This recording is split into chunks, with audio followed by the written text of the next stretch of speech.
Good evening, dear listener. Tonight we return once more to the quiet folds of history. If you're cozy in bed or simply letting your thoughts drift away, you're in the right place. Now close your eyes. Let the present fall away.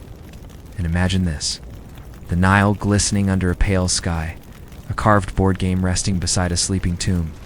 But no, not tonight. That's another time, another tale.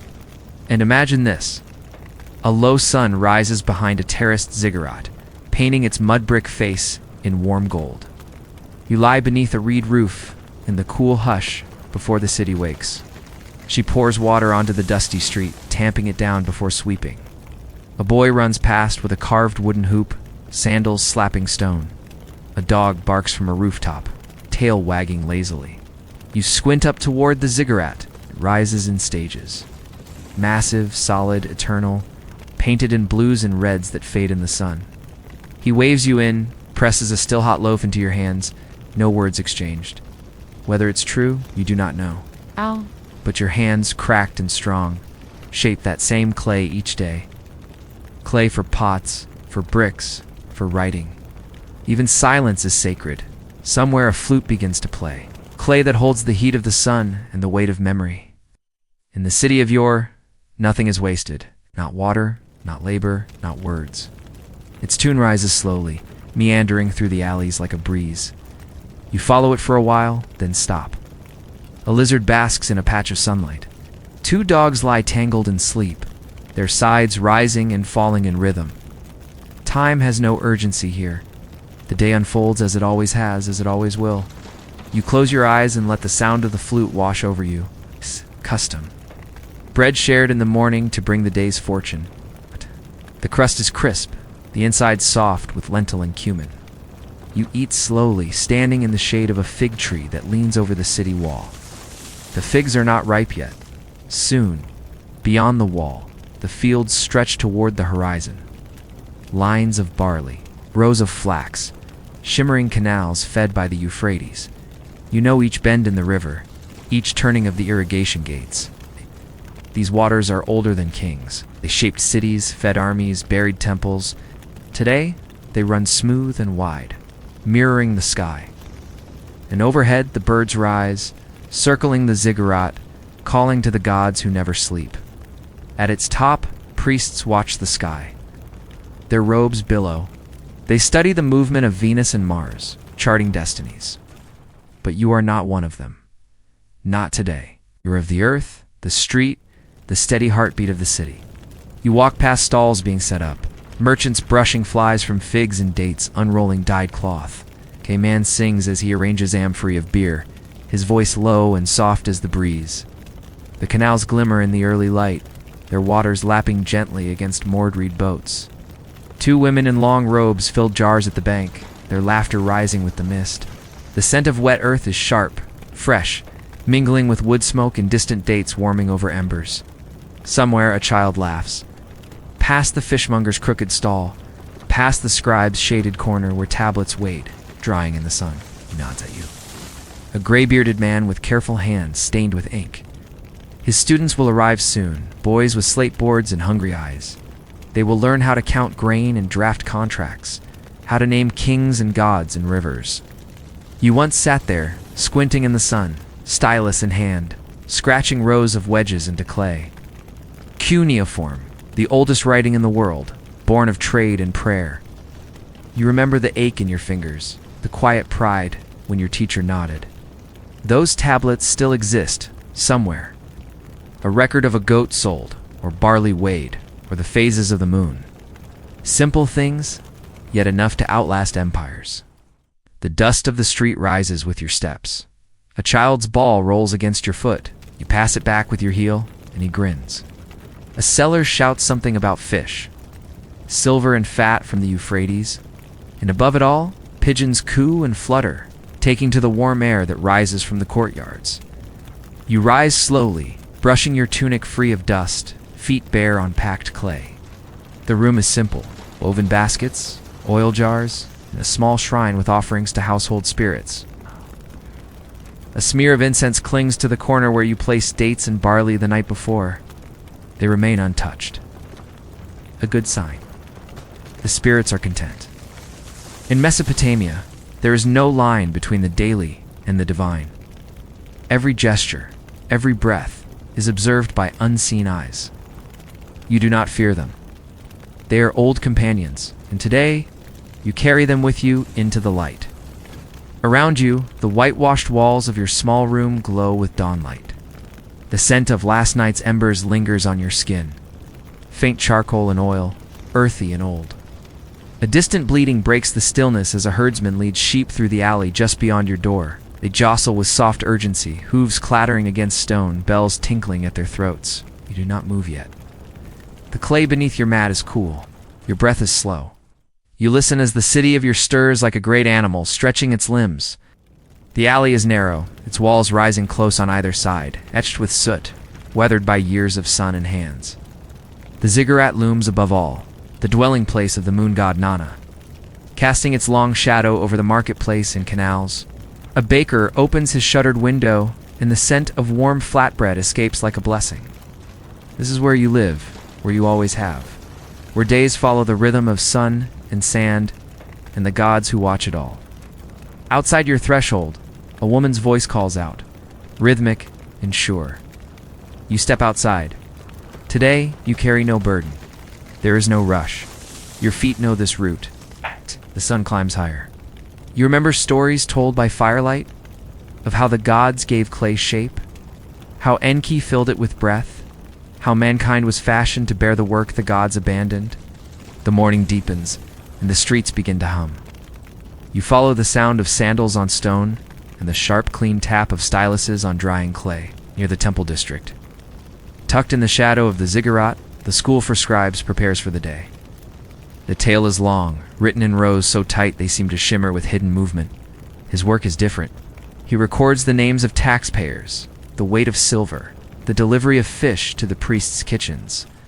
He does not teach, but he watches, occasionally lifting a brow as the boys falter or flourish.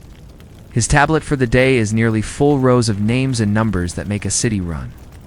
Two boys chase each other past her, shouting in good humor. A man pulls a goat from a cart, guiding it gently toward a shaded courtyard. The sounds of the city rise and fall like the breath of a great beast. And in the quiet between moments, you feel the weight of all that has been recorded. The names, the laws, the debts, the stories, all pressed into clay and stored away. And you know in some small, silent way that your footsteps, too, are recorded. Your day is written, not in ink perhaps, but in dust and memory, in the smooth curve of the tablet. The young scribe carved this morning where a fox runs through a field clever and unseen, and the moon watches above. Without scribes, the laws would not stand, debts would not be known, gods would not be praised in lasting words. The ruler's power is shaped not just in bronze, but in clay. Kings rise and fall, but a tablet endures.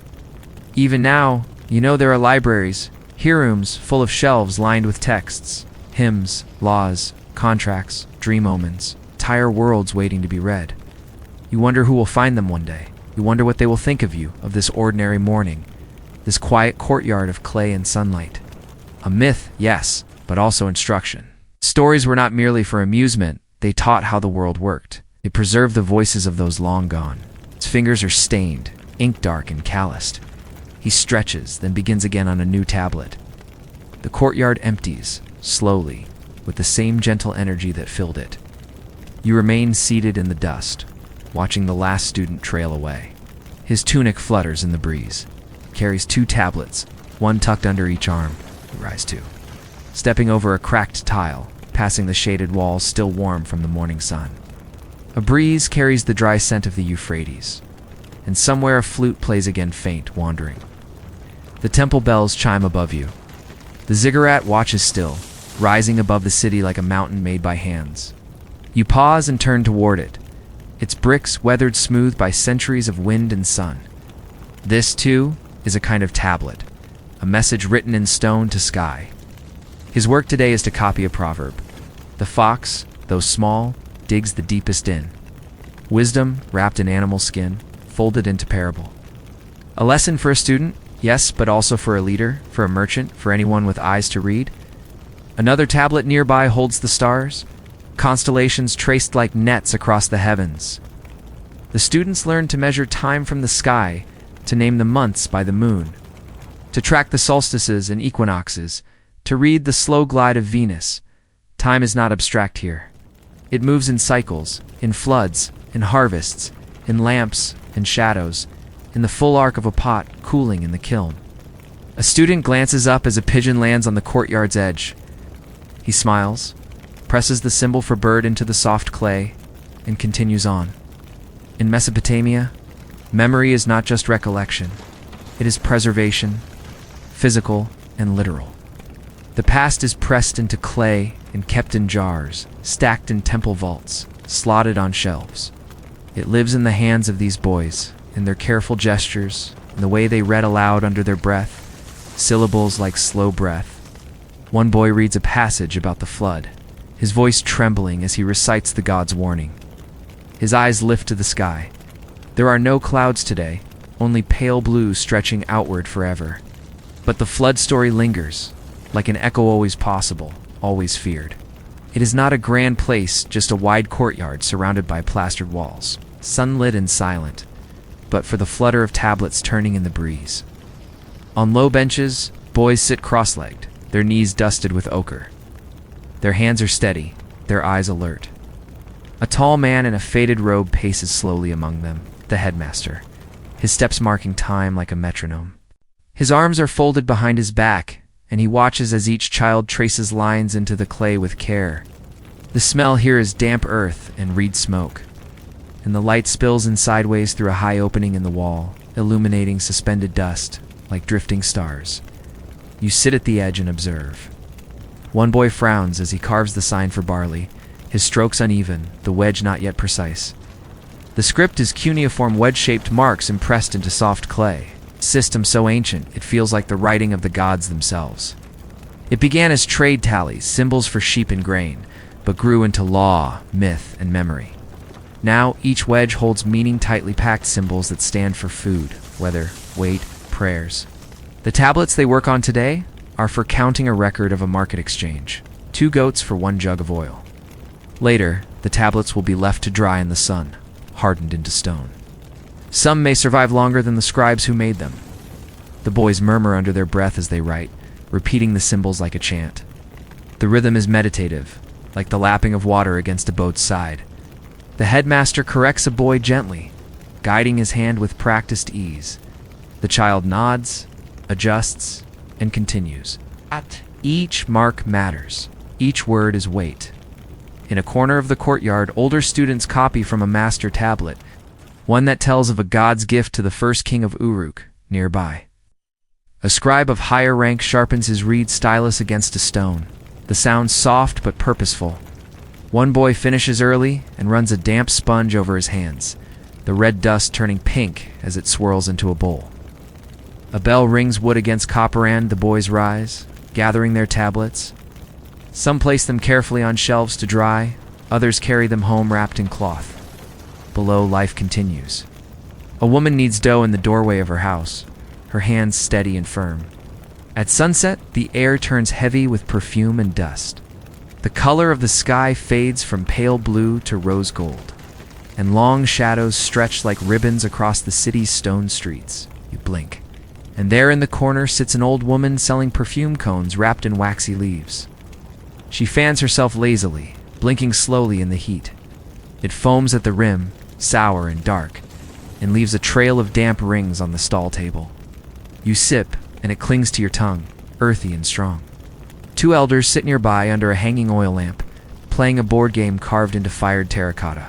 Others come to life wine sellers and storytellers, shadow players with puppets carved from bark. A musician strings a lyre and begins to pluck it, the notes slow and circular.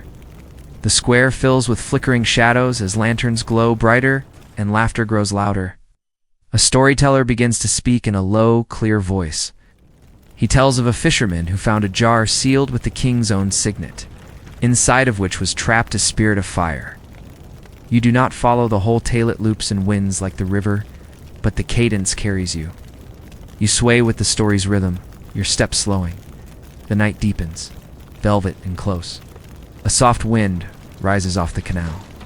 The warm stones beneath your feet radiate the day's memory. and you feel it rising into your legs. The pieces are ivory and obsidian, each shaped like an animal tiger, ibex, lioness, goat. You nod, tuck it away. The alley is quieter now. The city begins to settle like flour in a jar. Somewhere a dog barks once and then is silent. You pass the ziggurat again, its flanks painted in silver by the moon. A small torch burns at the gate. The priests are asleep. The gods, perhaps, are dreaming. You turn toward home, the taste of spice still on your tongue, the scent of cedar in your hair, the sound of the market still murmuring in your bones. You do not look back. The night is full, and you are content. They play without speaking, their hands drifting across the board like wind over sand. Each move is deliberate, inevitable. Watch for a while, lulled by the slow rhythm. Behind them, a curtain flaps open, and a dancer emerges, balancing a tambourine against her hip. She walks barefoot, her steps measured and soft, her ankles strung with tiny bells. As she moves, her perfume rises frankincense, smoke, something floral you cannot name. She pauses to greet someone in the crowd, and the bells fall quiet. For a moment, the air itself seems to hold its breath. Her wares are simple cones of myrrh and cedar, pressed with thumbprints, ready to be melted on the scalp by dancers or lovers. Traders from beyond the river shout their wares in languages you do not understand, but their gestures are clear. An ivory comb from far-off Nubia, a block of ambergris wrapped in goat leather, a peacock feather fan. A man selling copper bowls clangs one with his ringed hand, the sound bright and rising like a bell. A girl chases a hoop through the legs of goats, her laughter piercing the dusk. And overhead, strings of clay lanterns sway on ropes between rooftops, each glowing with firelight as the sun dips lower and the first stars pierce the deepening sky. You pause near a spice merchant's table, where piles of turmeric and sumac rise like miniature dunes, yellow and red. He pinches some between his fingers and lets it fall into your open palm. You smell its hour, rich, sharp-hand nod. You do not need to speak, not here. Everything is understood through gesture, scent, breath, and presence. You imagine the scent as it blooms, rich, soft, ancient. You move on. Someone has placed 3 figs there, a ring, and a dried fish. You leave a sliver of flatbread beside them. The gesture is enough. These small offerings are made not just to the gods, but to the city itself, to the hum of its motion, to the safe arrival of caravans, to the balance of buying and selling. Here, divinity is not apart from daily life. It is woven into the act of trade, the price of bread, the crackle of oil on stone. A passing priestess scatters dried petals into the air, her face painted with ochre lines. She smells of juniper and salt. You lower your eyes as she passes. She does not speak, but she hums softly, the sound rising and falling like a lullaby from the mouth of the past. You follow the song as it trails behind her, slipping between stalls and disappearing into the darkening crowd. At the next stall, slabs of salt fish glisten, laid out like offerings to the sun. A man chops garlic beside them, folding the cloves into a paste he smears across flatbread, then rolls with dates and fennel. His hands are quick, his face lined with concentration, but his eyes flick up and meet yours with a smile. He holds one out to you, wrapped in papyrus. You take it. The sweetness of the date, the salt of the fish, the bite of the garlic hit floods your mouth with the taste of history, familiar and strange. You find yourself walking slowly following the breeze, as it winds toward the heart of the market. One is heaped with tiny, smooth stones used for games of luck. Another holds beads made from lapis lazuli, blue as river dusk. The vendor, a boy no older than 12, sings under his breath, naming each object as if introducing old friends. You kneel, running your fingers through the stones. One is marked with a scratched star, a game piece, a charm. You do not ask. You let its weight settle in your palm. Nearby, women barter for linen, holding bolts of cloth to the dying light to see their true color. The merchant unfolds a length of crimson thread, dyed from crushed insects, and speaks softly of trade caravans. Of the distant Zagros mountains and the rivers that twist beyond them, you listen not for information, but for rhythm. In this city, trade is poetry. Each object is a verse. Each weight and measure, a stanza spoken in clay and silver. The sun dips low beyond the canals, its last rays catching the high edges of whitewashed walls, gilding everything in honeyed light. You pass through a narrow archway where 2 linen banners flutter like bird wings. The smells shift instantly: charcoal and oil, cardamom and crushed coriander, honeyed wine, and the sharp tang of copper warmed by touch. You step into the square, and the market opens before you like a woven tapestry, unraveling in real time. Stalls crowd close together, their awnings casting slatted shadows across clay jars and linen bundles. The murmur of voices overlaps: merchants, children, old men with wind-chapped lips, muttering over dice.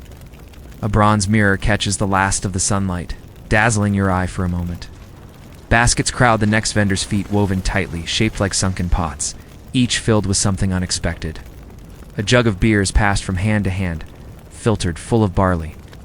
Farther down, the stalls grow louder, messier, richer. A small shrine sits near the market's edge, just a carved niche in the wall, hung with flowers and small tokens. Now, night arrives. The market shifts again. Some stalls close, their goods gathered into baskets and bound with rope. As you leave the square, a last vendor presses something into your hand, a fig wrapped in linen, still warm from the sun. The heat sharpens as the days pass, settling over the city in a dry, dense haze. The Euphrates runs low, now knits surface dull and sluggish beneath the sun.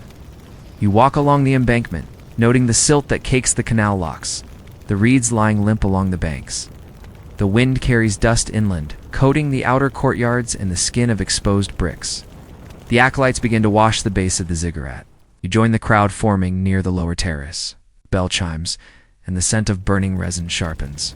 Officiating priest steps forward with an offering bowl held at chest-height dates. Grain, a sliver of meat. A faces west.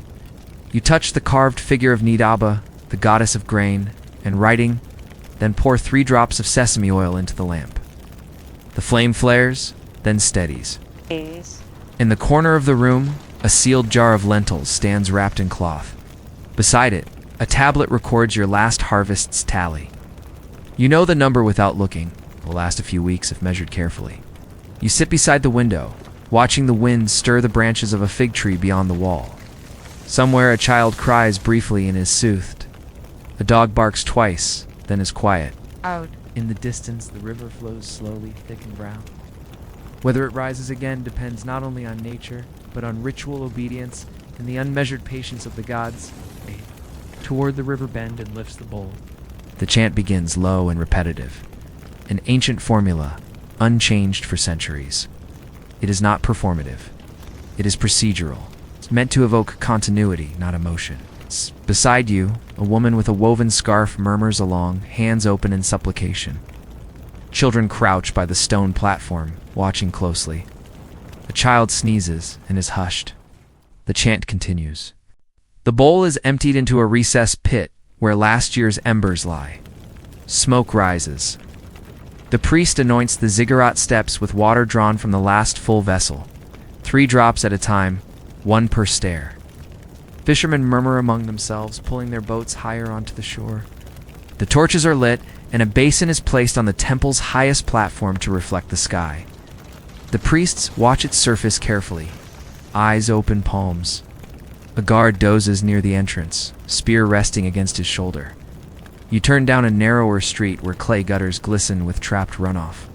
A woman with her sleeves rolled carries a jar of brackish water back from the well. She nods without speaking. In this season, conversation shrinks. Resources are watched, measured, saved. At the edge of the residential district, you pass a communal bread oven. The coals are nearly out. 2 loaves sit untouched. The baker leans on the wall, watching the sky. You pause a moment. Too costly for today's trade, exchange a glance, then you continue home. Any ripple, insect, or cloud could be interpreted. They are searching for signs, a reflection of the stars aligning, or a mirrored bird in flight. If the omen is favorable, they will declare the river spirit appeased. If not, further offerings will be required, possibly a goat, possibly silver. Tonight, no birds fly, but the sky is clear. The basin still, the fields remain dry. You leave with the others, your sandals kicking up dust. After a short pause, the priest lifts his hand. Neutral. You watch from the base of the stairs as the priest consults the chief astronomer. You watch a group of them wade into the shallows, stirring mud with bare feet in hopes of trapping carp or mullet. Neither good nor bad. The crowd disperses with the quiet resignation of people accustomed to waiting. The chant still echoing in the back of your throat. Their nets are empty. A boy holds up a single fish no longer than his hand. The men nod grimly. No. The water, once abundant, now withdraws with steady indifference. Near the central canal gate, farmers gather. They squat in the shadow of a warehouse, arms dusted with chaff, speaking softly. The irrigation officials have issued new schedules. Fewer hours per field, lower priority for outer plots. Arguments rise, but stay contained, each speaker measuring words with caution. You hear mention of the barley fields near Lagash, and how the stalks there wilted before flowering. A man gestures toward the eastern horizon where the dark hills lie. No clouds, no promise. The scribe beside him unrolls a tablet, reads off the last rainfall date, notes today's figures with a stylus. Behind them, a pair of oxen snort impatiently beside a wagon of half-dried reeds. One farmer shakes his head. The gods sleep, he mutters. No one disagrees. By late afternoon, the temple courtyard is filled with quiet preparations. You enter with the others, stepping through the carved gate beneath stone reliefs of Enki, the god of water. A priestess stirs powdered incense in a shallow dish, her sleeves folded above her elbows. Her attendants scatter barley on the ground-measured lines that mark the sacred direction. You see oil pots, animal bones, and the bundled remains of last year's offerings being removed. It is clear a new ritual is imminent. The priests do not speak often during these rites, except to chant the invocations. You walk past the locked granary, its seals unbroken. The door is carved with protective symbols, spirals. They carry objects now from a locked storeroom, the silver ladle, the clay figurine of the river spirit, and a braided cord used to bind votive reeds. Their expressions remain blank. Trained for this work, they exhibit no urgency. The calendar dictates their rhythm, and the calendar says this is the lean season. As sunset nears, as darkness falls, the streets are nearly empty now. Before entering, you stop at your household shrine. Elsewhere, within the inner walls of Uruk's temple district, the air feels different, thicker, weightier, as though it carries more than heat. You step beneath an arched gate carved with curling lines that trace the coils of a great river serpent. The sound of the city drops away. Here, time moves at another pace. A thin trail of smoke rises from a blackened censer at the gate. Its scent unfamiliar sours wheat and cloying, like honey scorched on bronze. There is the curved blade used only on solstice nights, its edge kept dull by intention. A square of cloth embroidered with 7 stars lies folded beside a ring of clay seals. Each object has been blessed, stored, guarded. The priestess stands alone now beneath the central lintel, her face lifted. The priestess turns and walks slowly toward the inner chamber, her veil now translucent with sweat and light. The streets feel different now, cooler, less defined. The noise of the city has returned, but you hear it as if from far away. Your feet carry you through a series of turns you do not remember choosing. A potter hums in her doorway. A cat watches you from beneath a cart. You glance upward. The stars are out, and among them you see the lion, the constellation that rises only twice a year. It glows faintly, its back arched across the sky. You think of the creature in the temple, breathing, watching, marked. You think of the priestess, her voice steady, her hands sure. And you wonder, just briefly, whether the gods walked beside you on that stone floor, or whether they had always been waiting. The crowd remains still. Right. The lion lies down once more, its paw curling inward. A breeze passes through the courtyard. A fig falls from a tree and rolls across the stone.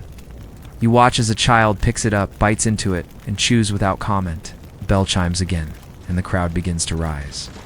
Not as one, not abruptly, but in slow sequence, like petals folding inward.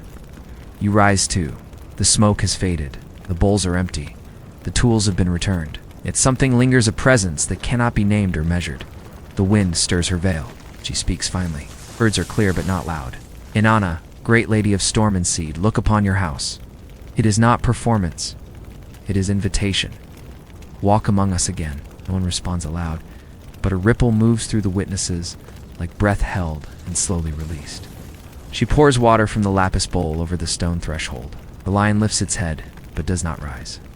A second voice begins to sing, an elder priest, his chant descending in slow intervals, notes that sound carved from old wood. You let the sound carry you inward. You close your eyes. You imagine the goddess, tall and shimmering, striding down from the sky in sandals of gold dust, trailing thunder and blossoms. Their power is not in what they do, but in what they represent. The priestess moves among them silently. A girl approaches with a small jar of oil. The priestess lifts it, anoints her own wrists, temples, and knees. A second jar is opened, this one thicker, red gold like sunset. She dips her thumb into it and marks the lion's brow with a slow, downward stroke. The animal does not wake, but exhales. A cloud of warm breath rises like incense. You pass two guards who do not speak. Their eyes are lined with coal. Their spears shine as if polished just moments ago. A man beside you whispers, naming the constellations that the priestess embodies tonight. She walks as Ishtar of the north sky. When the lion constellation rises over the gate, his voice is calm but full of reverence. Another adds, it is the time of softened boundaries, between sleep and waking, between gods and those who serve. You nod, though you do not fully grasp it. There is no need to. This is not knowledge meant to be grasped. It is meant to be observed. A presence to rest inside. The ceremony flows forward. A small procession bearing bread baked with 7 grains. Water drawn from 3 wells, and salt from the deepest basket in the storehouse. The offerings are laid out in crescent shapes on a polished altar slab. Between them is silence, guarded, purposeful. The entrance path is lined with basalt stones, smoothed from centuries of footsteps. Above, banners flutter with images of lions, moons, and stylized sheaves of grain. You walk slowly. A hush enters your mind, uninvited but welcome. At the center of the courtyard stands a figure draped in pale linen, face veiled, hands bare. This is the high priestess of Anantha, goddess of love and war, harvest and storm. Not a carving or a symbol, but a real one-a-living lion, chained lightly to a low post, its flanks rising and falling in sleep. Its fur is dusty, marked with ochre streaks. One ear flicks at a fly, but it does not stir. It is old, you think. Its mane is thinned, but it remains powerful, more than symbolic. The temple raised it from Kubhud, the stories say. It is never killed, it is only watched, witnessed. Once a year, it is said to walk the inner path during the night of fire and rain, led by the priestess's own hand. No one speaks to it. No one looks it directly in the eye. It is not feared, but it is not loved either. It is simply part of the temple's breath, as embedded as the pillars and shadowed steps. She raises her hand, palm open, then lowers it. Behind her, temple workers unroll fresh rush mats, placing small copper bowls at their corners. A goat is led through a side gate, its horns capped in gold leaf, its back marked with lines of ash. The air stills. A single drum sounds once. No words, no commands. Everyone moves as if rehearsed by generations. Even the birds above seem to pause. You take your place along the outer wall, behind a row of initiates in dyed robes. They chant softly under their breath, not a language you understand. Not exactly, but the tones resonate deep in your chest. You feel it in your ribs, in your spine. At the edge of the courtyard lies the lion.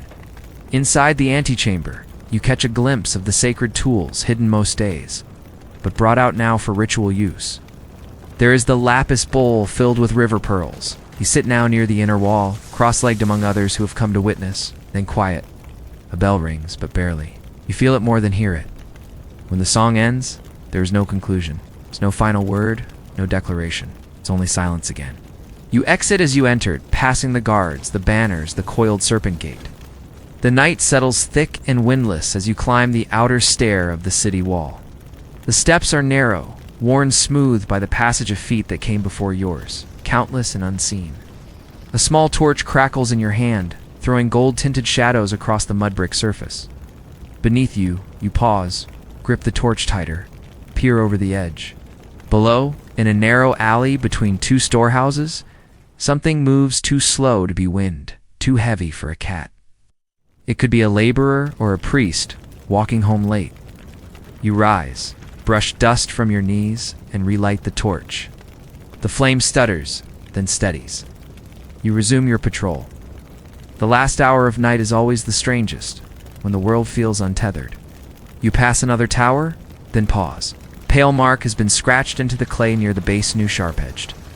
A symbol you don't recognize. You run your thumb over it, still dry. You make a note in your memory to tell the next watch, just in case. These signs have power, whether from men or something older, but no voice follows, no lantern glows. You strain your ears and hear only the distant creak of rope and the splash of river against stone. A streak of pink catches the curve of the Ziggurats' roof, faint and unreal. You hand the horn to your replacement without speaking. He nods, rubs sleep from his eyes, adjusts the strap of his satchel. Shift turns again. You descend the steps slowly, each one heavier than the last. Below, the city yawns in its sleep. Doors creak open. Bread ovens are stoked. Someone sings softly behind a shuttered window. The danger, if there was danger, is past with the dark. Or perhaps it is only hidden better. You do not know. You never know. You pass beneath the gate, your hand trailing along the cool stone. Another night marked, another shadow kept outside. For now, you watch the alley a little longer, until the shadow retreats or dissolves. It's hard to tell. You rub your eyes. Fatigue plays tricks. You return to your path, letting your steps carry you forward, steady and slow, as the torch crackles at your side. Your stretches out in silence flat roofs.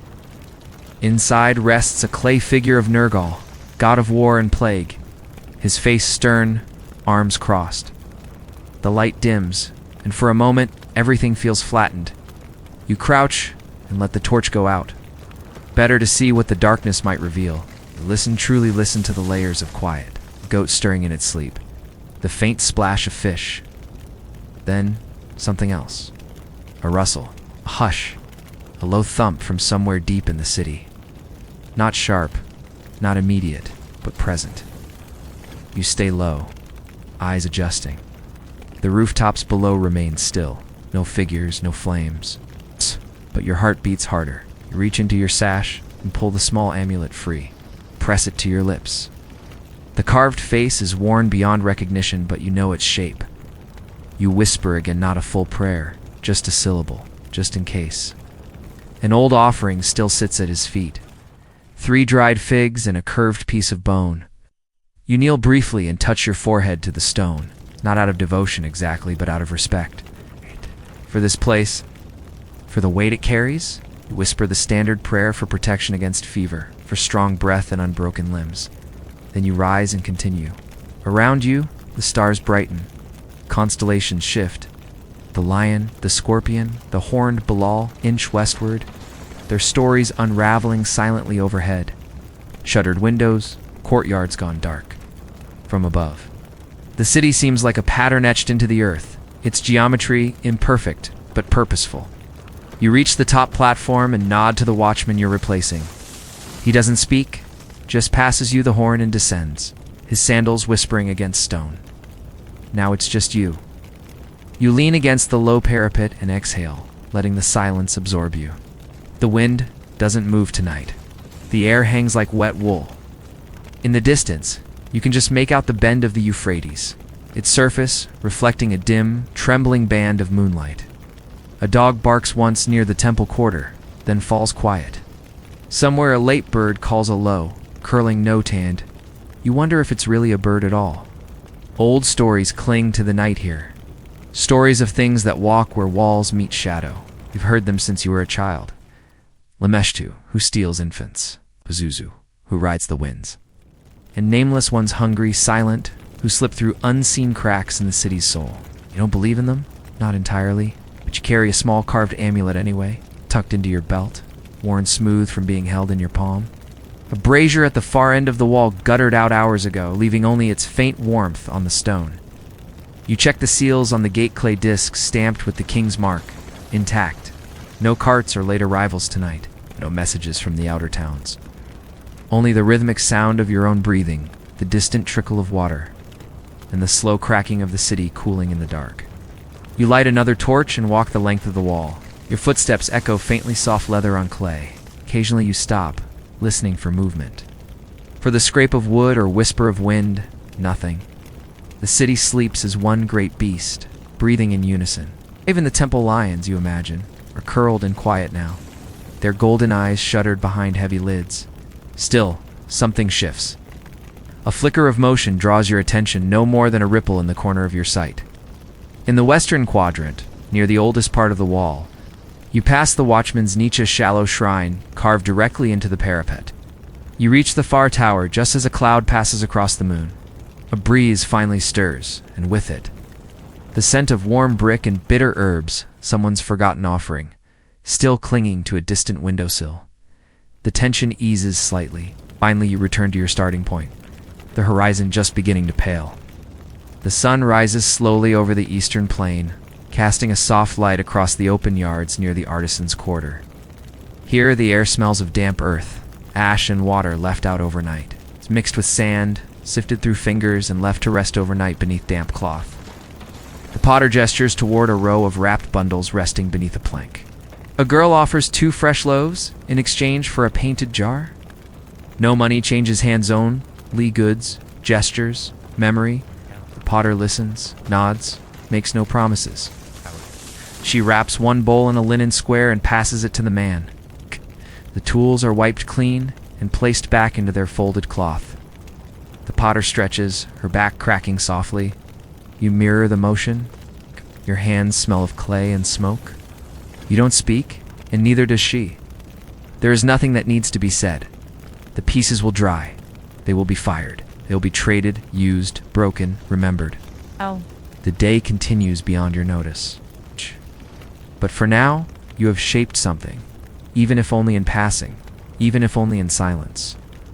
You leave the yard and step into the street, the sunlight warm against your arms, the scent of wet earth still clinging to your clothes. Behind you, the wheel is still waiting.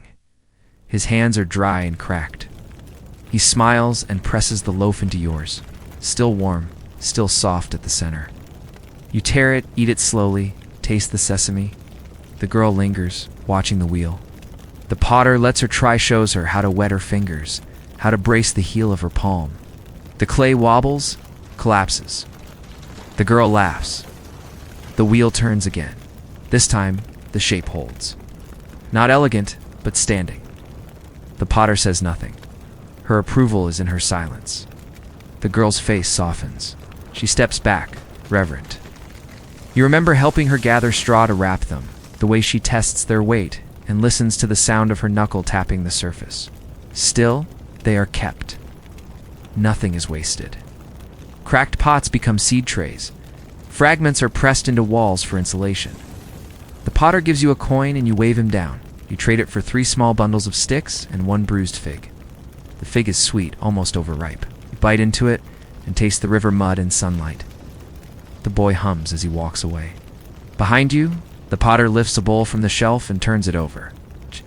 She scratches her maker's mark into the base, a simple spiral, centered. You realize she's been doing this all along, every piece bearing that quiet symbol. She places it beside the others. You add your own thumbprint to the clay shard at your feet, press it deep and set it on the windowsill to dry. A moment held. A shape made permanent. Even the leftover slip is saved, thinned, and used again. The work is quiet, continuous. The rhythm of shaping, drying, firing, repeating. You begin to understand that these vessels carry more than oil or water. They carry the day as stillness. The trace of hands, the memory of mornings like this one. The potter doesn't speak of gods or omens. Her devotion is in repetition. Her prayer is the turning of the wheel. You feel the weight of that understanding settle into your chest. Not heavy, but grounding. It must sound hollow, not wet, not too dry either. She works in silence, humming under her breath now and then. An old melody with no lyrics, passed down by repetition alone. Her wheel doesn't need to spin fast, just enough. Just steady. The bowl she shapes grows taller, the lip narrowing into a gentle flare. She pauses, adds a final ridge with the side of her thumb, then stops the wheel with her foot. Clay settles into itself. Her breath is measured. You feel your own heart beating a little slower now, like it's adjusting to her pace. You step through a narrow stone gate and into the yard where the potters work. Others bear in size spirals, dots, or delicate pressed patterns from a carved reed tool. You pick one up carefully. The design is of a bird with outstretched wings, its eye a single pressed circle. She watches you hold it, then nods. It's good. Not perfect, but honest. That's what matters. You replace it gently. Behind you, the kiln still holds heat from last night's firing, and the smell of scorched straw lingers in the air. You walk to it and peer inside, sacked layers of fired clay, some pieces cracked at the lip, others whole and glowing faintly. The heat pulses softly, warming your skin. In the dust near the kiln, you see marks from the tongs, a curved impression of a dropped bowl, the print of a barefoot heel. The memory of motion, a record made without intent. There's no loud greeting, no rush of movement, only a kind of focused stillness, as if the day is unfolding from the hands of those already shaping it. The potter is seated at her wheel beneath a canopy of woven reeds, sleeves rolled, hair tied back, fingers dusted and drying slip. She doesn't look up. The wheel turns under her heel, a slow, practiced rhythm. The clay spins under her hands, rising and narrowing with each breath, each press. You sit nearby on a low bench, the sun warming your back. A soft clatter of tools and the occasional creak of the treadle fills the space between words that are never spoken. The clay is drawn from a shallow pit beyond the kilnyard, gray when wet, pale brown when dry. Beside her, yesterday's work lines a shelf to dry bowls, cups, small jars for oil or herbs. Some are plain. As the morning grows, neighbors arrive. A man brings flax seeds in a woven pouch, asking for a wide bowl with a sloped lip. You help carry the next batch of dried pieces to the cooling kiln. Some are scratched, others imperfect, warped at the rim. A boy passes by with a wooden cart, calling out in song something about firewood and figs. The sun shifts overhead and the heat begins to settle in. The wheel slows.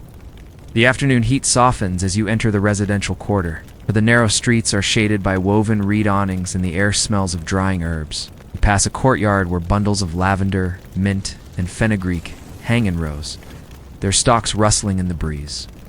The walls here are lower, the windows open to the day. Children run barefoot through patches of light and shadow, and someone pours water slowly over the threshold of their home, sweeping dust back into the street. She speaks now not loudly, but with command. Her voice is both a tether and a drum. Remains quiet, no celebration yet.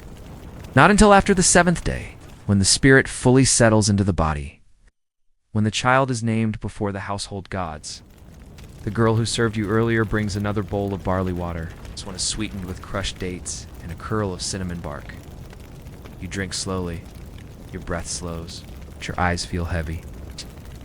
The birth is over, but the presence remains. Not just of the child, but of something older, woven into the brick and water and cloth. You hear laughter, now quiet but full, relief, gratitude. A cat stretches in the corner and leaps to a low wall. The wind shifts.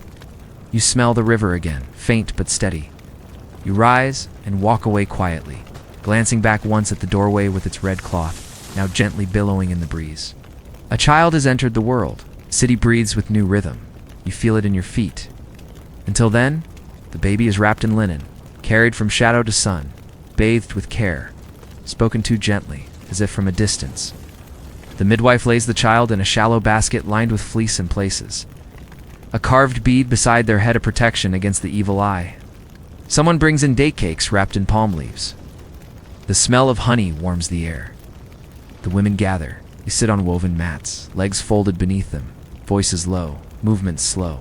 The mother drifts into sleep, the child beside her chest, breath matching hers, soft and close. The girl at the grinding stone moves to warm another cloth. The elder midwife follows, stretching her arms, rolling her shoulders. She wipes her hands on a cloth already stained from many such days. You ask how many births she's seen? She shrugs.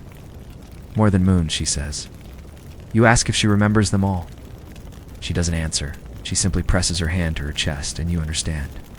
Not each child, but each moment. The way the air held still, just before the cry. The way the mother's eyes opened after. the way something crossed the room unseen and stayed. She shows you her toolkit, simple objects worn smooth, knife that belonged to her teacher, a stone charm carved with two facing birds, a faded strip of linen with inked words you cannot read. She says nothing about them. She doesn't have to. These things have names, but none are spoken aloud. A third woman pours water into a shallow basin and lifts it toward the corner shrine, a gesture of offering. The birth itself is private. You stay back, hands folded. You watch the shadows flicker on the plastered walls, the midwife's arms silhouetted like branches swaying gently.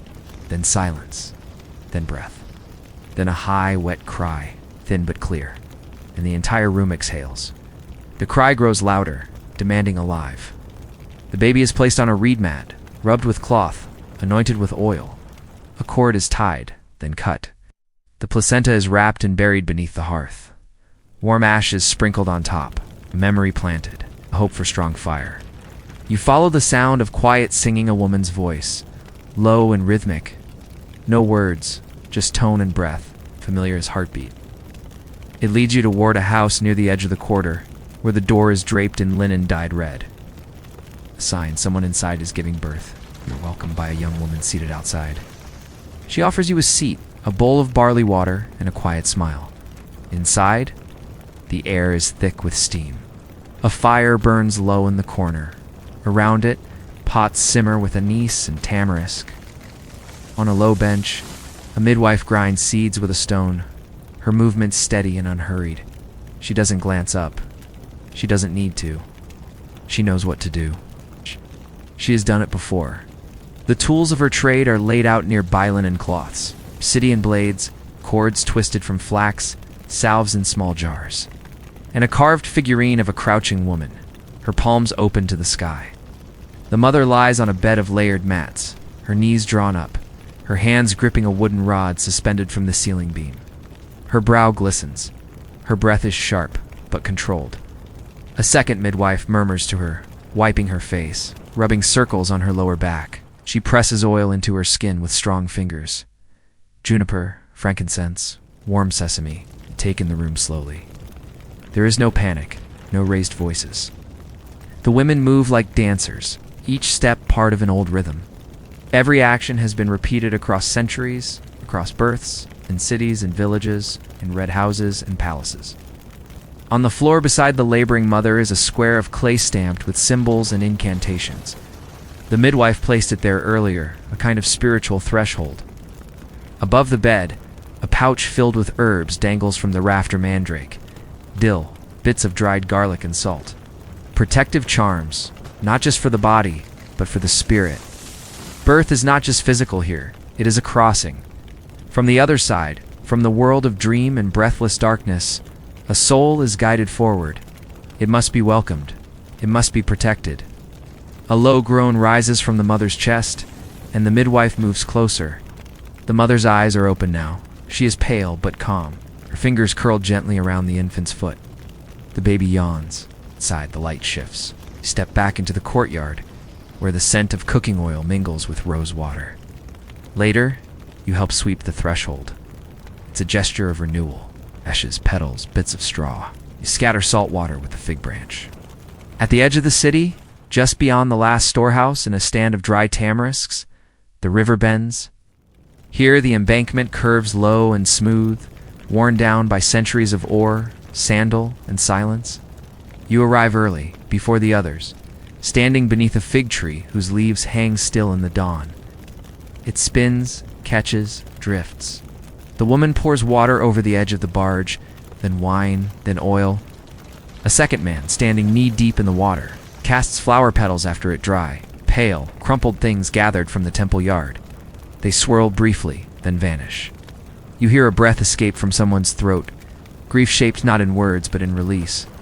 The smoke from the incense curls, hesitates, then is taken by the breeze. The sun has worn it away, but you trace the indentations anyway, guessing at the sounds. A pigeon coos from a rooftop. The breeze lifts the corner of a nearby cloth. A child sings to herself as she walks, stringing pebbles onto a cord. See her crouch to pick up a feather from the gutter. Shines briefly in the sun, then disappears into her pocket. You think of the barge again, the way it tilted gently as it drifted. You think of the man whose name was spoken into the wind. You think of your own breath, rising and falling, steady, still here, still shaping the space around it. The priest places a stone at the river's edge and presses his palm to its top. A mark, a reminder.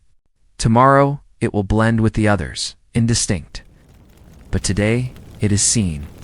You pick up a shard of clay from the bank and draw a single line in the mud. You do not know why. It feels right. The current grows faster. The boat shrinks against the water, becoming shape, then shadow, then nothing at all. A silent offering. The wind moves gently now. The cloth covering the body lifts at one corner, flutters, settles.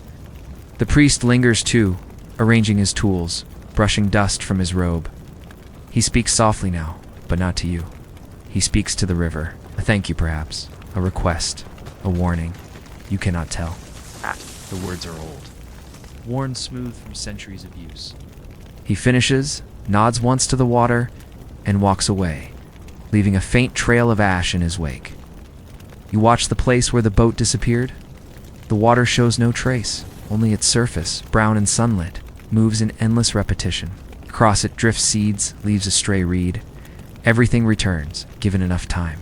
Feel it in your chest. Not sorrow, not fear. Just the strange piece of understanding that the river always remembers, even when we forget. The lyre is played soft notes for strings, no melody, only tone. He whistles while he works, unaware of the ceremony that unfolded upstream. A child pulls on his robe, asking for the smallest one. The vendor laughs, ruffles the child's hair, and lowers the price. A woman carries a basket of dates past the shrine of Enki, touching her forehead lightly to the carved stone as she walks. The priest you saw earlier stands beside a column, tying a cord around a bouquet of herbs. Life continues. It's not in defiance of death, but beside it, woven with it. A good man passes you, holding a clay tablet, the name of someone newly born, pressed with fresh wedge marks, still drying. And behind him, another woman wraps a funerary bead into the hem of a garment. One enters, one exits. Always. You sit at the bank, knees to your chest, watching the boat drift from the shore. A bird cries out in the distance, its wings dark against the rising light. The priest finally speaks. His voice is low, worn, careful. He names the body, then names the ancestors. Father of, son of, keeper of, witness to. The litany continues, not loud enough for the river to hear, perhaps, but clear enough for memory. Ow. A farewell that isn't final, pattern being folded once more into the fabric of the city, like a reed into a basket's base. The water moves slowly to Dathic bronze, without hurry. The barge is already waiting, moored with twisted rope to a peg sunk deep into the clay bank. It is made of bundled reeds, sealed with pitch, and shaped with care. A narrow platform has been built upon it, low to the water, and beside it sits a folded cloth, a clay jar, and a wrapped bundle of date palm fronds. This is the body. You bow your head without thought. It's not grief exactly, it's gravity. The sense that something has stepped away and left behind only the pattern of its outline. So a soft footstep on the bank behind you signals the arrival of the mourners. They come without words. A woman carrying a painted vessel, a man with a lyre slung across his back. 2 children solemn-eyed, each holding a fist of straw. The priest comes last, barefoot, with a palm frond tied at his belt and ochre dust smeared down his arms. He glances at the river, then at the clouds. He says nothing yet. This is not the time for words. The deceased Dan Elder, a grain-weigher, quiet man whose name is pressed into 6 clay tablets held in the temple archive, will be returned to the water that watched his first bath, his first harvest, his first loss. The barge is unmoored, slowly, without ceremony, but not without care. It floats a few hands from the bank, rocking once. The priest kneels. Second man lights a small cone of incense, the smoke trailing upward in a tight silver spiral. The children release the straw into the current. The barge drifts farther now into deeper current, turns slowly, carried by the river's patient rhythm. As the mourners rise and return to the city, you linger. Later, in the market, A vendor sells fish wrapped in fig leaves. You pass a wall where an old inscription has faded to near invisibility. The name of a king, perhaps, or a merchant, or a mother. Night returns in soft procession, one breath at a time. Stand atop a low terrace overlooking the rooftops of Babylon. The air is still warm, but thinner now, easier to carry. A copper basin rests near your feet, filled with water drawn from the western canal. The scribes say it governs time, fate, and the unchangeable. A faint shimmer announces the rising of the dog star. You press another mark on the tablet. Somewhere a temple bell will toll in 2 hours' time, not because of a clock, but because of this star.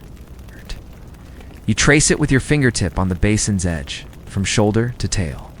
The ziggurat behind you is silent, but you imagine the priests already rising, preparing incense, preparing words. Their rituals will follow your marks. Their chants will echo your notes. But none of them were here. Only you. You turn toward the stairs. Each step downward is slower. Not heavy, just deliberate. You pass a man carrying bread, a woman filling her jar.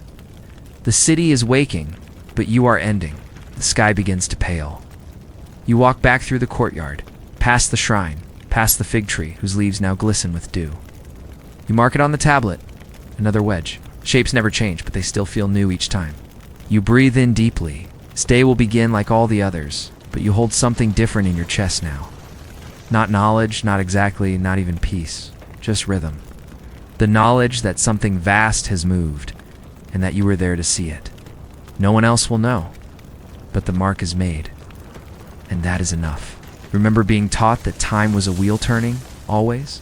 But maybe it's also a thread long, winding, looped around stars, or a breath drawn in, held, released. You close your eyes. The cool stone supports your back. The wind curls around your ankles. A final star rises, faint, barely visible. The last one you need. You press the last mark. Let the stylus fall. Its rising means something, a season turning, a gate to open, a ritual to begin. In Babylon, time is ritual. It is motion repeated with intention. You press your stylus harder than usual, the wedge deeper. You don't know why. Perhaps to feel it more. Perhaps to make the moment last. The clay records you even as you record the sky. You sit still again, legs crossed, stylus in hand, as the night unwinds its quiet procession. You believe them? It feels old. Tonight it flickers just above the horizon, pale and deliberate. You shift your weight on the terrace stones. The Euphrates glows faintly in the distance, its curves catching the last of the moonlight. Beyond it, fields shimmer in darkness. The world folds inward. You wonder if someone across the river is watching these same stars? A farmer, maybe? A traveler? Child? The thought comforts you. The stars belong to no one, and yet they hold everyone. In stories, they are gods, ancestors, watchmen. But here now, they are simply themselves, bright, distant, indifferent. You let that thought settle. Not everything must care. Some things simply are. Their presence is enough. You think of the bowl of water again. Its surface has stilled.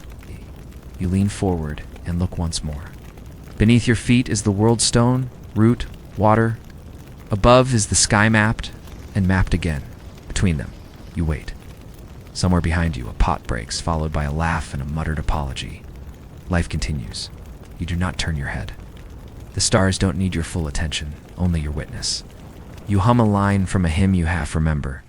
Something about time is a clay wheel. It spins slowly. It never breaks. You believe that too. You crouch beside it and let the sky reflect itself across the trembling surface. This is no act of magic, only habit. For generations, the watchers of the night astronomers, scribes, priest-kings have measured time not with bells or numbers, but with light, shadow, and silence. You breathe in the cool dark. The constellations are coming, one by one. At your side, a clay tablet waits. You marked it yesterday with careful hands. 1 wedge for Venus, 2 for Jupiter, a row of dots tracking the slow arc of the moon across 7 nights. The ziggurat behind you looms like a mountain pressed from thought and earth. Inside its chambers are archives rows of tablets sealed in linen and placed in hollow bricks.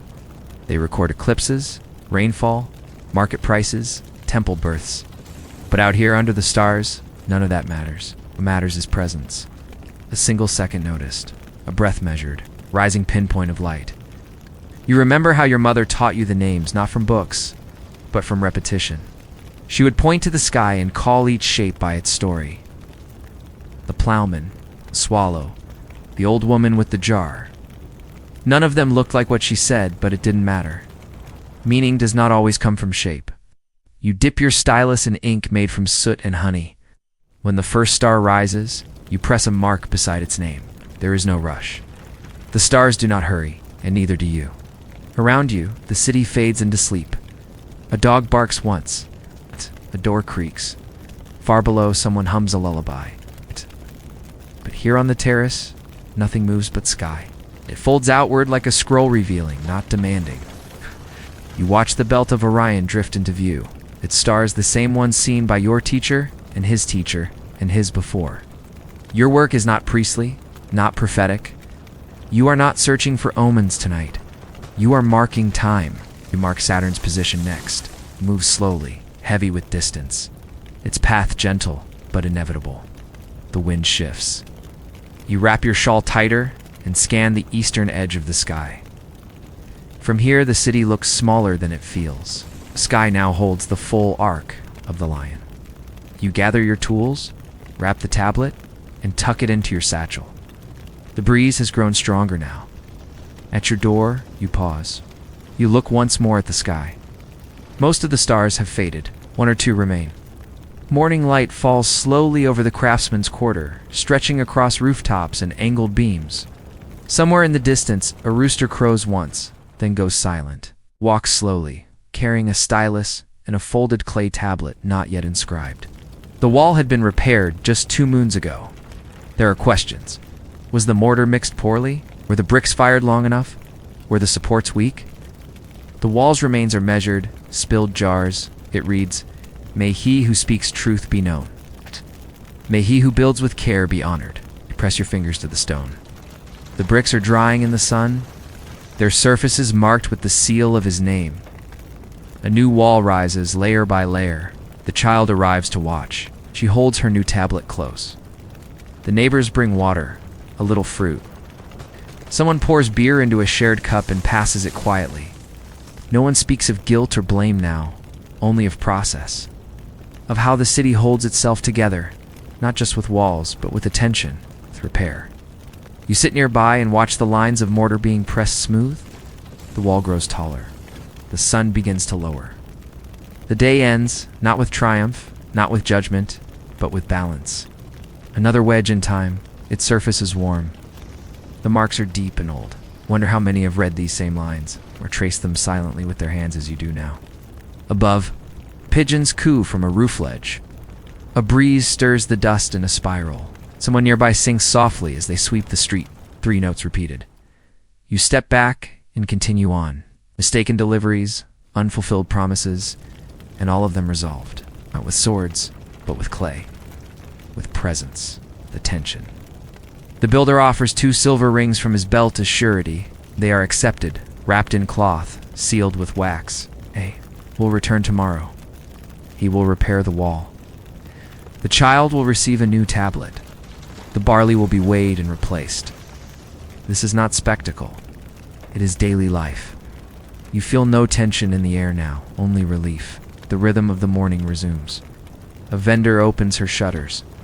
A boy carries a tray of bread on his head. The elder walks away, wiping clay from his hands. The distance is noted, the slope of the alley inspected. It is agreed that no outside force caused the collapse.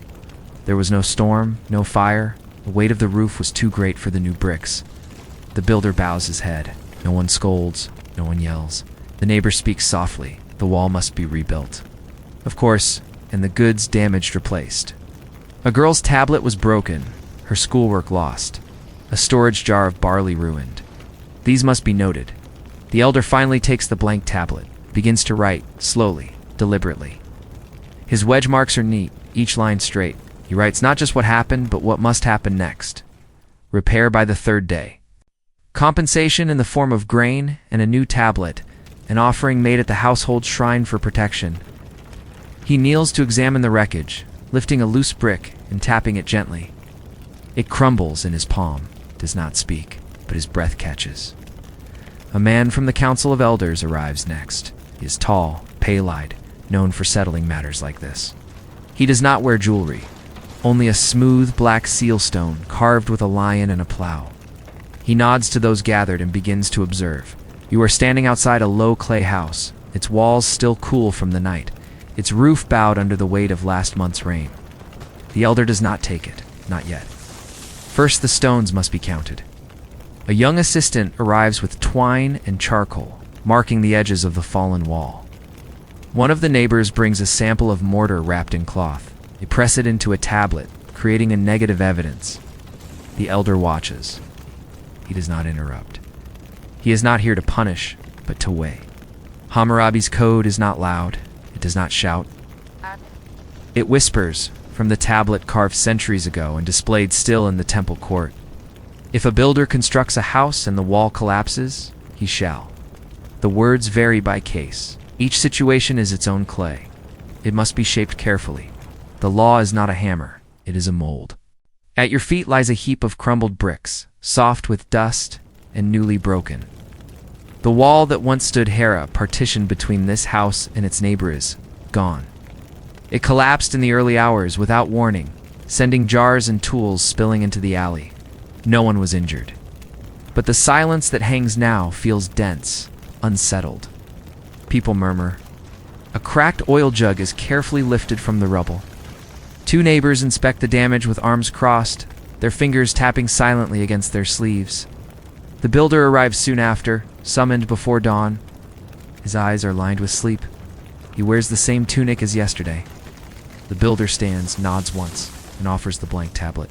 The sun climbs higher. You stand quietly and watch the words take shape. You think of how many tablets like this exist, countless, pressed and stacked, recording broken carts later. You pass the temple courtyard and see another inscription chiseled into a dark slab. A prayer to Shamash, god of justice. By mid-afternoon, the builder has already returned. The sun has barely crested the horizon when you wake from a dream, so vivid it lingers like smoke in your mouth. You sit up slowly, clay mat, still warm beneath your back, and trace your fingers along the hem of your blanket. In the dream, you were floating on a river, not the Euphrates, but something stranger, silent, wide as sky. A goat walked beside you, stepping on the surface of the water as if it were stone. Overhead, the stars fell like seeds. You remember the sensation more than the images. Not fear, not wonder, something quieter. Then he speaks not to you, but aloud, but also quieter, easier to carry. You step into the brightness of day. The walls no longer feel unfamiliar. The fig seller smiles at you. The boy, sweeping the steps, now hums a different tune.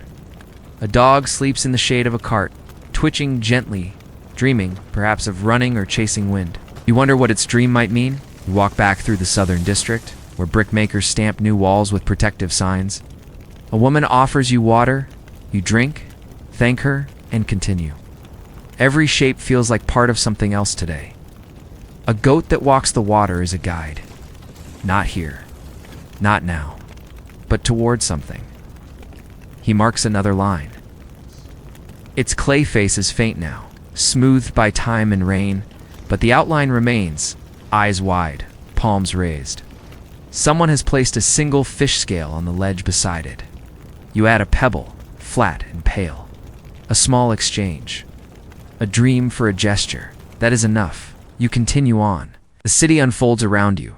Its sound sharper now, its edges clearer. You feel no revelation, no command, just alignment. As if the world has turned slightly to face you. Stars falling mean parting. Not sorrow, just motion. You are being shifted. You may not move, but the shape of your place will. He looks at you now, eyes neither warm nor cold. The dream does not warn, it prepares. You ask him softly what you should do. He shrugs. You already are. He wraps the tablet in a fresh cloth and hands it back. Keep it near water tonight, he adds. Not for magic, it's for remembering. A message, though you cannot yet read it. You rise, wash your face, and prepare to walk. In the corner of your room lies a small bundle of dream tablet wrapped in reed fiber cloth, its surface smoothed but blank. You take it with you. You trace them with your finger, then close your eyes and listen. You remember the river, again not real, but remembered all the same. The goat beside you, the stars above. You realize now you weren't alone. Something moved with you unseen, but steady. Not to frighten, not to push, just to witness. And now, it has stepped back. The dream is complete. You exhale and rest your hands in your lap. The city continues outside. The river runs nearby. The tablet cools in the light. You are exactly where you were, but somehow not quite the same. Past the courtyard gate, the city is still quiet, its breath slow and even. Most carry tablets, some only stories. One woman rocks side to side, humming beneath her breath. A man in a merchant's tunic holds a small clay effigy in his hands. You wait your turn, eyes on the wall, where dream omens have been etched over the years, crude figures of birds, fish, goats, stars, some are labeled, some are not. You recognize a few. The split fig means a divided household. A dark bowl in water signals rain. A broken comb speaks of forgotten debts. The goat from your dream is not here, nor are falling stars. But then, not all dreams fit their patterns. Some must be interpreted anew. You walk toward the northern district, where the dream readers keep their quarters near the temple of Nanj, the goddess of justice and insight, known to visit sleepers with truths too fragile for waking. The sun warms your back. You pass fig sellers arranging their baskets. A boy sweeping the steps of a bathhouse.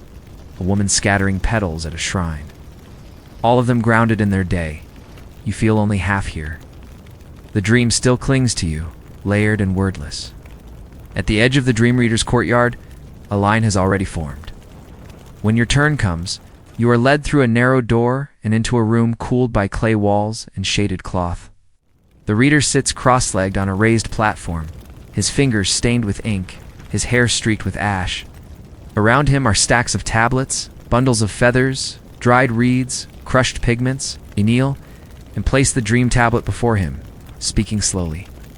You describe what you saw: the river, the goat, the silent stars. You try not to explain it, just report. The reader listens without expression. When you finish, he lifts a jar and pours water onto the tablet, spreading a thin layer of dusted charcoal across it. The water darkens the clay, and he makes a series of marks with a reed penglyphs you do not know. Then he begins to hum.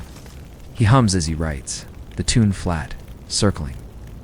You leave slowly, dream heavier now that it has been spoken. You pass a shrine of Nanj set into a low courtyard wall. Later, you unwrap the tablet and set it in the sun to dry. Its marks are faint now, but still legible. The wind begins before the sun. It comes down from the hills like a slow breath, carrying with it the sharp scent of cold stone and dry leaves. You feel it before you see it, the way it pulls at the corners of fabric, sneaks under eaves, rattles the woven door red against its frame. You draw your cloak tighter and crouch to build the fire. The hearth has gone cold in the night. Ash lies soft and undisturbed. Another brings a furred pelt, heavy and lined with stitched reeds. They sit in the warmth, stretch their hands to the flames, pass bread between them. No one speaks much, just nods, small laughter, quiet chewing. You scatter some of the herbs from the child's bundle onto the coals. The scent rises bitter, clean, familiar. You sit back and feel your bones soften. The room has changed, not in shape, but in feel. It has become something shared, something whole. You think of the other houses, the other fires, of how many people sit now in silence, in warmth, with food in their hands, and the slow beat of winter behind their ribs. You think of the river again. Not the strange one from the dream, but the real one. Cold now, slow, full of silt and silence. It too keeps moving, just as you do, not fast, but forward. A man hums a song with no words, just a rise and fall of notes like river current. The guests will leave in slow turns, one by one, wrapping their cloaks, brushing crumbs from their laps. The girl will wake and be carried home. The lion will stay by the window. You will sweep the ashes into the hearth's corner, where, Tuck the leftover bread into a cloth. Pour water into a pot for tomorrow's stew. You will not write any of this down, but it will remain, and soot on the walls, in warmth in the bones. In the way you breathe now, lower, deeper, as if the whole house breathes with you. Outside the wind gathers again, but the fire still burns. The child dozes against a woman's leg. Her fingers still hold the polished lion. You feel your own shoulders ease, your jaws soften. This is not celebration, this is continuation. The act of staying warm, of keeping a place open, of letting others in. You do not offer wisdom. You do not ask questions. You only keep the fire going, except for the faint crescent where your hand searched for warmth before dawn. A woman sews in slow strokes, her needle bent from use, her eyes steady. Smoke from distant rooftops spirals upward, mixing with mist.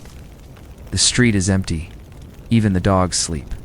You sit on a reed mat and drink warm beer from a shallow cup. The girl with the lion has fallen asleep now, cheek pressed against the wool. The fire hisses quietly as another log is placed. Someone tells a story not loudly, not with flair, just a memory of when the river froze once, long ago, and people danced on its back with sandals lined in fish skin. Laughter rises, dry and soft. Someone else remembers when a fig tree bloomed in winter and no one could explain why. You smile. These stories are not lessons. They are not warnings. They are warmth, handed down not to teach, but to wrap around the day like cloth. You admire her hands thick-knuckled. Sure, she speaks once, pointing to the roof beam. Last year, the snow cracked it.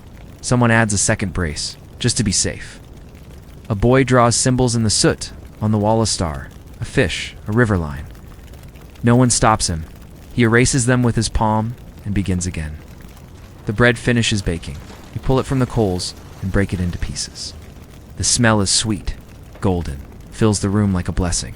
You pass it around. Each hand takes a share. No one takes too much. Outside, the world still sleeps. Even the roosters wait. You press dry twigs into the old embers and breathe gently. The spark catches, then blooms. Flame stretches upward with a soft crackle, and the room begins to fill with light and scent smoke, and the memory of bread. The walls of the hut are wattle and clay, patched from years of wear. You know each bend of wood, each place where sunlight presses through.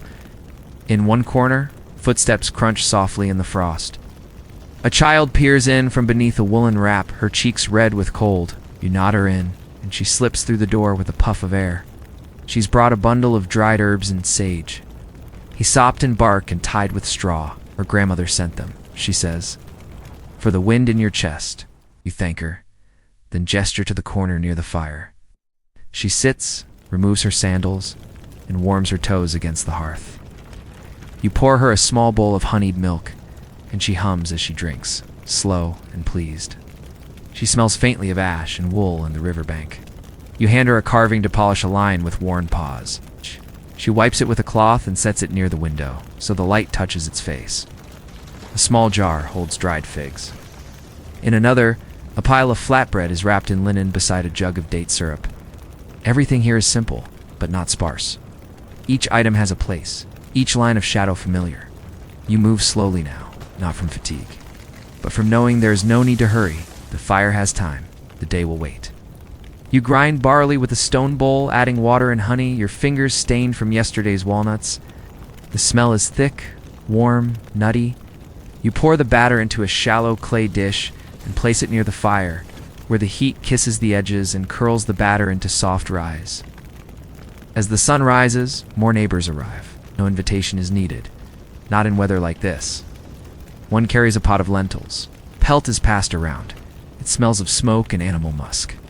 Someone patches a tear with thread from a pouch. Midday arrives unnoticed. Outside, the sky hangs low and silver. You open the window just a little. The wind brushes your face, then curls inside and rests. Evening will come soon. The morning begins as it always does. A slight warmth under the mat. A stretch of light through the high slit in the wall. A scent of ash and cumin clinging to the fabric where you lay. But something today is different. You feel it before thought arrives. You pause by a fig tree to steady your breath. The wind smells of old clay and distant smoke, where a woman sings to her child. The water moves with purpose, but not haste. You stand in its presence like before a shrine. You breathe in, then out, then in again. The river has always known you, your first cry, your first cut, your first offering, pressed into mud. Your breath is slower now. You close your eyes once more. There is no image in your mind, no story, just the feeling of clay under your heels and water at your feet. You think of the house behind you, the warm pelt, the carved lion on the windowsill, the girl who held it. You think of the taste of sweetened barley, the weight of bread in your hand, the soft call of the stars. You do not mourn leaving. You've already arrived. The wind carries a single reed across the surface of the river. It drifts, then turns, then floats beyond sight. You smile again. You do not move. You step down toward the water's edge, your sandals squishing slightly in the silt. You sit on a smooth stone that has been there longer than memory, and there finally you rest. The weight leaves your shoulders like a cloth untied. Your hands fall open. The wind brushes your face like the hand of someone you once loved. You close your eyes. The notes are round. You nod back. He does not speak. He does not ask. You dip your fingers into the river. The water is cold but not harsh. It folds around you. You press both hands to your knees and sit upright once more. The day has opened fully now. You hear the city behind you barely faintly. The clatter of wheels, the call of a merchant. You feel no urge to return. No regret, just rhythm. The slow pulse of something completing. You reach into your tunic and pull free the clay pendant you've worn for 30 years. The mark is nearly faded. You press it once against the stone beside you, then let it fall into the reeds. It makes no sound. Shh. It has returned. He simply continues, his footsteps soft. This moment is not for him, not for anyone. It is yours, and the river's. You lie back, watching the clouds pass overhead in slow procession.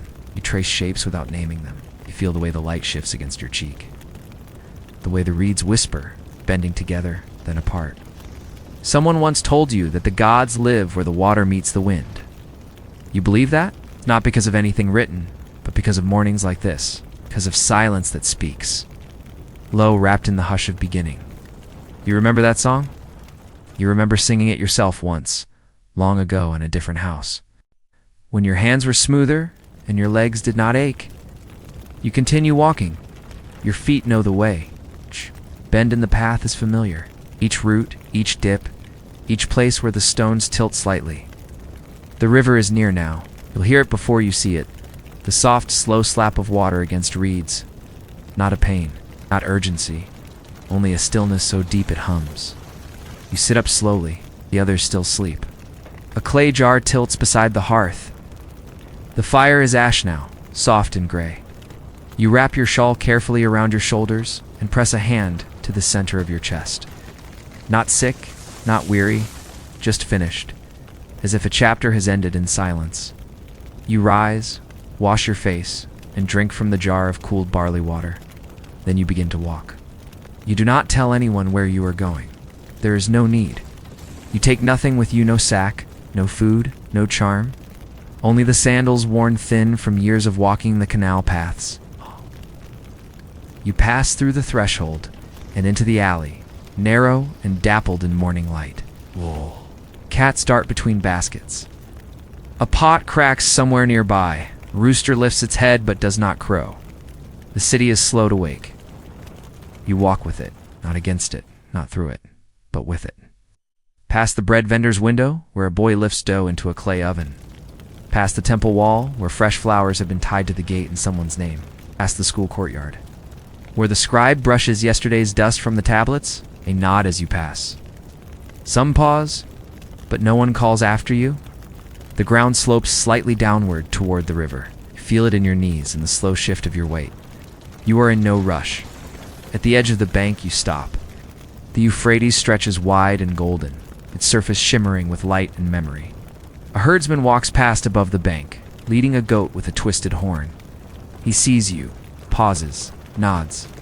A small fish leaps near the bank, its body catching the sun before vanishing again. You smile, not wide, just enough. A bird lands on the edge of the water, dark and still. You watch it preen, then fly away.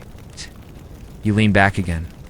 The light falls differently now, slanting low and soft across the clay streets of the city.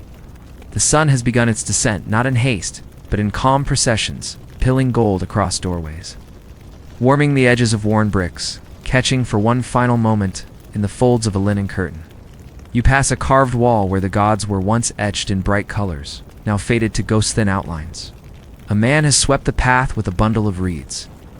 A chalky line of dust traces the path he took, curling like a river behind him, the crunch of barley beneath your teeth. You remember the lion that slept at the temple's gate? The hush of winter breath shared over a communal fire? You remember the lull of stars reflected in a water bowl, and the sound of dreams being spoken aloud in the shadowed chamber of the reader's house. You remember the silence of a crumbled wall, the repair that followed, the careful lines pressed into a legal tablet. You remember the elders sitting beside the river, hands open, no longer waiting. None of it was yours, and yet all of it was. In walking through the city, you held it, and in holding it, you understood. You pause beside a small shrine set into the wall. You begin to walk again, but more slowly now, as if the world beneath your feet has thickened, softened, returned to clay. The warmth of the ground holds the shape of footsteps long gone. You do not speak. You do not need to. The streets say enough. They say you were here, you saw, you stayed. Somewhere in the distance, someone coughs, then laughs. A door shuts with a quiet thud, and then stillness. A bowl of sesame oil has been left for Nidaba, its surface unbroken. You breathe in the scent, faint now in the cooling air, nutty, clean, laced with memory. No prayer is spoken, none is needed. Some things are remembered without sound. The ziggurat is faded, the tablet dried. The stars of Mesopotamia now hang in a sky filled with power lines and city glow. But maybe not entirely. Maybe the silence remains. The rhythm, the breath of the river. Maybe the smell of bread baking in the early morning light still carries something older, deeper, remembered by the body if not the mind. Maybe the voice of the wind still echoes with the same soft chant sung at the foot of the lion's shrine. Maybe we haven't changed as much as we think. Stand on a high ledge beside a fig tree in bloom, its fruit not yet ripe. A wall that bears your handprint from when you were still small. The grooves are still there. Press your palm against them, a fit still. Or close enough. Farther down the alley, someone has drawn fresh symbols in wet clay. A bird, a stalk of barley, a moon. The same marks you've seen carved into tablets, stitched into robes, stamped into seals. They've changed shape over time, but not meaning. They still say the same thing. We were here. We noticed. Marked it down. Below you, the city hums in its quiet way. Potter closes her shutters. A goat curls beneath a bench. Somewhere a song resides, a short one, with only 3 notes. You have heard it before. It marks the end of the day, not a warning. Not a farewell, just a reminder that the light is changing, that breath slows, that fires will be lit soon. You begin your descent slowly, the stairs worn smooth by centuries of bare feet. The streets are nearly empty now. You walk them slowly, passing places you know by feel more than sight. A doorway marked by a cracked lintel. You reach the bank of the river just as the sky turns the color of burnished copper. The Euphrates moves with purpose, but no sound. It carries silt, stories, time. You sit near the water and watch as light plays across the surface. The breeze brings you the scent of charcoal, fish, fig leaves. It is not one scent but many, and yet together it is familiar. It smells like a city finishing its day. You take a reed and press it gently into the mud, letting it lean at a quiet angle. A gesture, not a statement. You are not trying to say anything. You are just leaving a moment behind. A mark. Not to be remembered, but to be part of the place. Remember the potter's wheel? Click of the stylus against the wet clay. The day folds itself gently into night.